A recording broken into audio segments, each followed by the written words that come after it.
Hello' guys নমস্কাৰ। আজি মই আপোনালোকক খুতৰা আৰু নলটেঙা মাছৰ টেঙা জোলকণ মই কেনেকৈ বনাম আৰু তাকে আপোনালোকৰ আগত দেখুৱাব বিচাৰিছোঁ। আৰু আপোনালোকে চাই গৈ থাকিব যিহেতু মই আজিনো কেনেকৈ বনাওঁ। এয়া মই এইখিনি হ'ল খুতৰা মাছ নলটেঙা আপোনালোকক দেখুৱালোঁ। আৰু মই মাছকেইটা প্ৰথমতে চাফা কৰি ল'লোঁ। এইখিনি নলটেঙা আৰু খুতৰা ধুই আনিলোঁ আৰু ধুই আনি পিনে এতিয়া সৰু সৰুকৈ কাটি ল'ম আৰু আপোনালোকক দেখুৱাই আছোঁ, চাই থাকিব শেষলৈকে। যিহেতু মই আৰু তাৰ ভিতৰতে মই সৰু মাছকেইটা যে দেখাইছিলোঁ, সৰু মাছকেইটা মই ভাজিবৰ কাৰণে এতিয়া কেৰাহীটো পাতি ল'লোঁ। কেৰাহীটো পাতি পিনে এতিয়া মই তাতে তেল দি লৈছোঁ আৰু চাই থাকক। যিহেতু আমি ভিডিঅ'টা বনোৱাৰ আগতে বহুতখিনি কাইকীয়া কৰিব লাগে, কিন্তু মই আজি একোৱে মোৰ কাইকীয়া নাই। বজাৰৰ পৰা কিনি অনা মাছ আৰু পাচলি হয়, কিন্তু শাক হয়। কিন্তু মই এতিয়া ভিডিঅ'টো যিহেতু কণ্টেণ্ট নাই, কণ্টেণ্ট নহ'লেতো ফেচবুকটো নচলে, নিজৰ কণ্টেণ্ট হ'ব লাগে। সেইটো কাৰণে মই ভাবিলোঁ কি আজি এই আঞ্জাখনৰ ভিডিঅ'টোকে বনাওঁ বুলি ভাবিলোঁ। প্ৰথমতে মই এই সৰু মাছকেইটা কেৰাহীটো পাতি তেল দি ভাজি লৈছোঁ। যিহেতু আপোনালোকে সকলোৱে জানে, কিন্তু তাৰ ভিতৰতো কণ্টেণ্ট আৰু ভিডিঅ' বনাই যেতিয়া দিব লাগে ফেচবুকত, সেইটো কাৰণে ভাবিলোঁ আজি এইটোকে কণ্টেণ্ট হিচাপে মই বাছি লওঁ। কাৰণ কেলৈ ফেচবুকত সদায় নিজৰ ফেচ দেখুৱাই বা নিজৰ ভইচ দি পিনে ভিডিঅ' শ্বেয়াৰ কৰিব লাগে, তেতিয়াহে ফেচবুকে গুৰুত্ব দিয়ে। আৰু সেইটো কাৰণে আজিকালি কি হৈছে, কণ্টেণ্ট বিচাৰি নোপোৱাৰ কাৰণে ইপিনে সিপিনে যাবলৈও সময় নাই। যিহেতু দিনত ৰাতিপুৱাৰ পৰা গধূলিলৈকে দোকানতে থকা হয়, সেইটো কাৰণে যাবলৈও ইফালে সিফালে ভিডিঅ' বনাবলৈ যাবলৈও পোৱা নাই। আৰু আজি যিহেতু মই এনেকৈ মাছ আৰু ইয়াতে কণ্টেণ্ট হিচাপে লৈ আপোনালোকৰ আগত দেখাব বিচাৰিছোঁ, দেখুৱাইছোঁ। আৰু মাছ এয়া ভাজি আছোঁ আৰু হ'ব হৈছেগৈ আৰু আপোনালোকক দেখুৱাই আছোঁ সৰু মাছকেইটা মই কেনেকৈ ভাজিলোঁ। আৰু যিহেতু মাছকেইটা লোকেল মাছ হয়, সৰু মাছ, এইবোৰ কিবা ভাঙন পোৱালি নে তেনেকুৱা কিবা নামটো মই ইমান বিশেষ নাজানো, কিন্তু তাকে আনিলোঁ। আনি পিনে এইকেইটা চালানী মাছ খোৱাতকৈ এইকেইটা মাছে খুৱাই বহুত ভাল। আৰু এইবোৰ মাছ খালে আমাৰ স্বাস্থ্যও হানিকাৰক নহয়। যিহেতু আমি সকলোৱে জানো চালানী মাছটো স্বাস্থ্যৰ কাৰণে খুবেই বেয়া। আৰু মই বাটা মাছকেইটা যে চাফা কৰি লৈছিলোঁ, বাছি ল'লোঁ। আকৌ তাতে খুতৰা শাক আৰু নলটেঙা দি পিনে জোলখিনি বনাম বুলি এতিয়া কেৰাহীটো পাতি ল'লোঁ। আপোনালোকক আকৌ দেখাইছোঁ। ভিডিঅ'টো আপোনালোকে শেষলৈকে চাব, যিহেতু মই কেনেকৈনো বনাওঁ সেইটোকে আপোনালোকৰ আগত দেখাবলৈ বিচাৰিছোঁ। আৰু আপোনালোকে চাই গৈ থাকিব। আৰু মই কেৰাহীটো পাতি তাতে তেল দিলোঁ। তেল দি পিনে মই মাছকেইটা ফ্ৰাই কৰি ল'ম। আৰু গোটেইকেইটা মাছ মই প্ৰথমতে হালধিৰে সানি ল'লোঁ, গামলাটোত হালধিৰে সানি ল'লোঁ। আৰু লৈ পিনে এতিয়া মই কেৰাহীটোত দি দিছোঁ, আপোনালোকে চাই থাকিব।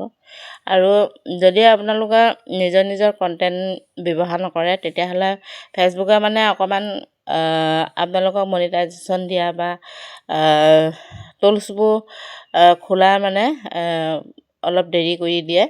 আৰু মই যিহেতু মোৰ এখন ফেচবুক প্ৰফাইলো আছে, আৰু এইটো এখন প্ৰফাইল আছে, এখন পেজ আছে। যিহেতু মোৰ প্ৰফাইলটোত বহুতখিনি কিবা মাজতে হৈ গ'ল, সেইটো কাৰণে পেজ এটা বনালোঁ। আৰু মই মাছকেইটা ফ্ৰাই কৰা হৈ গ'ল, আপোনালোকক দেখুৱালোঁ। আৰু মাছ ফ্ৰাই কৰা তেল আছিলে, তেলতে মই চব্জিখিনি দি দিলোঁ। তাত মই একো কাৰিকৰী টেঙা জোল বনাইছোঁ যে একো মছলা চছলা ইউজ কৰা নাই। আৰু মছলা ইউজ কৰিলে খায়ো বৰ টেষ্টি নালাগে, সেইটো কাৰণে মই মছলা একো ইউজ কৰা নাই। আৰু নলটেঙা আছে লগত, নলটেঙা আৰু খুতৰা। আৰু যিহেতু এইবোৰ চব্জিত কোনো সাৰ দিয়া নহয়। আৰু নলটেঙা আপোনালোকে জানেই হাবিবোৰত বিচাৰিলেই পায়, কিন্তু মই হাবিৰ পৰা অনা নাই, মই বজাৰৰ পৰা আনিছোঁ। আমাৰ ডেইলি মাৰ্কেট আছে ওচৰতে, তাতে চব বস্তুৱে পায়, কিন্তু পইচাহে প্ৰয়োজন। আৰু তাতে মই কিনি আনিলোঁ। আনি পিনে আজি আঞ্জাখন এনেকৈ বনালোঁ। লগতে মই আজি আঞ্জাখনত কেনেকুৱা লাগিব খাই খুবেই টেষ্টি লাগিব বুলি ভাবিছোঁ বনাইছোঁ যেতিয়া। আৰু আমাৰ মাছ মাংস মানে ধৰক মাংস ব্ৰইলাৰ আৰু গাহৰি মাংসতকৈ আপোনালোকে মাছৰ জোল যদি এনেকৈ পাত চব্জি দি যদি বনাই যদি খায় তেতিয়াহ'লে খুবেই স্বাস্থ্যৰ কাৰণে ভাল। আৰু খুতৰা নলটেঙাটোতো খুবেই ভাল, আপোনালোকে এটা দৰৱো কাম কৰে নলটেঙাটোৱে। সেইটো কাৰণে সদায় আমি মানে এই বন পাচলিবোৰ খাব লাগে। আৰু বন পাচলিবোৰ খালে মানে আমাৰ স্বাস্থ্যৰ কোনো অপকাৰ নহয়। আপোনালোকে যিমান পাৰে তো বাৰীৰ চৌহদত নিজৰ নিজৰ বাৰীতে ওলায় খুতৰা। আৰু মোৰ যিহেতু বাৰীত তেনেকুৱা খুতৰা নাই, সেইকাৰণে মই কিনি আনিবলগীয়া হৈছে। আৰু এইটো ভজা হৈ গৈছে। মই মানে খুতৰা নলটেঙাখিনি খুব ধুনীয়াকৈ মানে সিজাই ল'লোঁ, ইয়াত মানে ভজা হৈ গৈছে। আৰু যিহেতু পাছত পানী দিলে মানে এনেও হেৰি হৈ যাব, সেইটো কাৰণে মই প্ৰথমতে তেলখিনিতে ভাজি ল'লোঁ। ভাজি লোৱাৰ পাছত মই এতিয়া এয়া পানী দি দিছোঁ, যিহেতু জোল বনাম মাছৰ জোল। আৰু মাছৰ জোল হ'লে মানে আকৌ পানী নিদিলে জোল কেনেকৈ হ'ব, হয় নাই? সেইটো কাৰণে মই পানী দি দিছোঁ। মানে ঘৰৰ পৰিয়াল চাই মানে মই তেনেকৈ মানে পানী দি দিছোঁ আৰু যিমানটো আমাৰ প্ৰয়োজন হয় সিমানটো মানে পানী দি দিছোঁ। আৰু সেই পানীতে মই এতিয়া এপিচ এপিচকৈ মাছখিনি দি দিম। আপোনালোকে চাই থাকিব। ফ্ৰাই মাছখিনি মই এনেকৈ বনাই প্ৰথমতে ফ্ৰাইটো মই খুব মানে টানকৈও কৰা নাই, খুব কোমলকৈও কৰা নাই, এটা মানে এটা হেৰিয়ত ৰাখিছোঁ। যিহেতু বৰ কোমলকৈ থ'লেও মানে ভাগি যাব, আৰু আপোনাৰ বৰ টাইট কৰিলেও মাছৰ টেষ্টটো মানে নাইকিয়া হৈ যায়। সেইটো কাৰণে মই এটা মধ্যতে মই ৰাখিছোঁ মাছৰ ফ্ৰাইটো। আৰু সেইটো কাৰণে এতিয়া সেই মাছৰ ফ্ৰাইটো মই দি দিছোঁ। আৰু যেতিয়া উতলিব, আৰু এইকেইডোখৰ মই মানে পাছত মানে এইকেইডোখৰ খাওঁতে ল'ব লাগিব, সেইটো কাৰণে এক্সট্ৰাকৈ থৈ দিছোঁ। আৰু এইখিনিতে মই আকৌ কেঁচা জলকীয়া দুটামানো কাটি দিলোঁ। আৰু কেঁচা জলকীয়া দিলে মানে তাৰ ফ্লেভাৰটো খুবেই ভাল লাগে।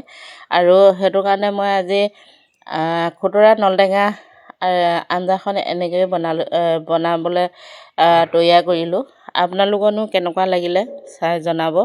আৰু যিহেতু আমি প্ৰত্যেকেই জানো খুতৰা মাছৰ জোল, টেঙা জোলকণ কেনেকুৱা টেষ্টি লাগে। আৰু চব্জিখিনি চাওকচোন কেনেকুৱা ধুনীয়া বগা হৈ গ'ল। আৰু ইয়াতো টেঙা মাছৰ জোল মানে মাছৰ টেঙা জোল খুতৰা শাকৰ সৈতে মানে লোভৰ পানী পৰিয়ে যায় নহয়নে দেখিলে মানে, আৰু খাওঁ খাওঁ লাগিয়ে যায়।